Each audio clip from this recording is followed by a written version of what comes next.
Terkait rencana penghentian KRL komuter lain, saat ini kami sudah terhubung dengan salah satu pengguna KRL, Agung Pri. Selamat sore, Mas Agung.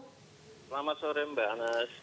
Baik, Mas Agung sebagai pengguna komuter lain, seperti apa Ya, tanggapan Anda betul. ini soal rencana penghentian karena masih ada beberapa sektor pekerjaan yang masih diperbolehkan untuk beroperasi?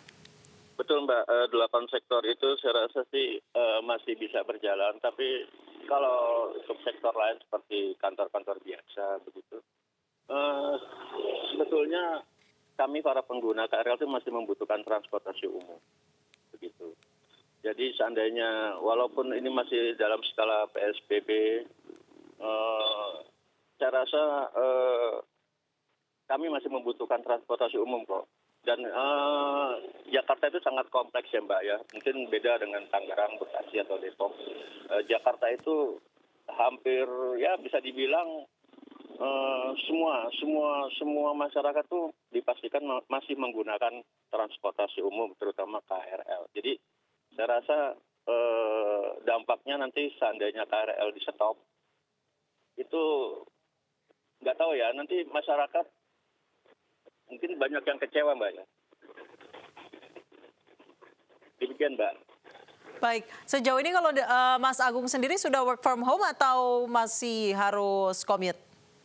Sementara ini saya 2 hari sekali masuk ke kantor. Cuma teman-teman yang lain itu sudah work from home, sudah bekerja di rumah. Baik, sebagai pengguna komuter lain, Mas Ya. Agung, jika memang tanggal 18 besok komuter lain akan dihentikan sementara, kalau solusi dari kantor Mas Agung sendiri seperti apa?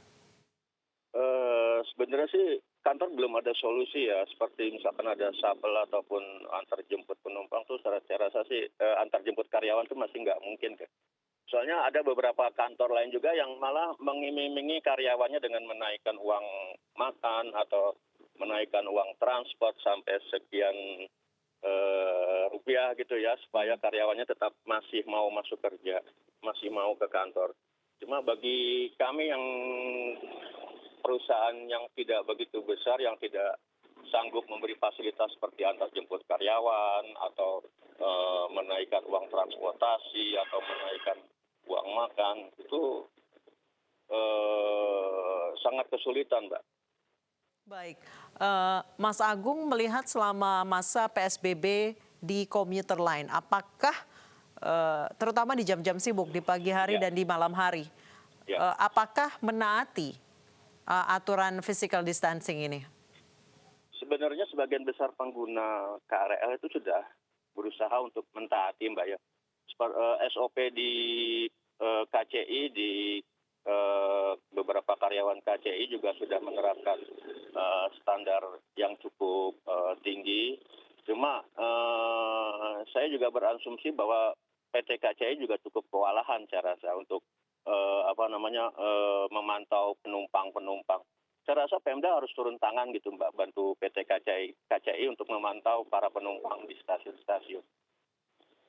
Baik, kalau misalnya dilihat dari misalnya perjalanan dari Bogor menuju Jakarta Ya, di jam-jam sibuk, dari beberapa unggahan di media sosial ya. itu masih terlihat kepadatan yang luar biasa di KRL ya, padahal sudah masa PSBB ya, Mas Agung ya?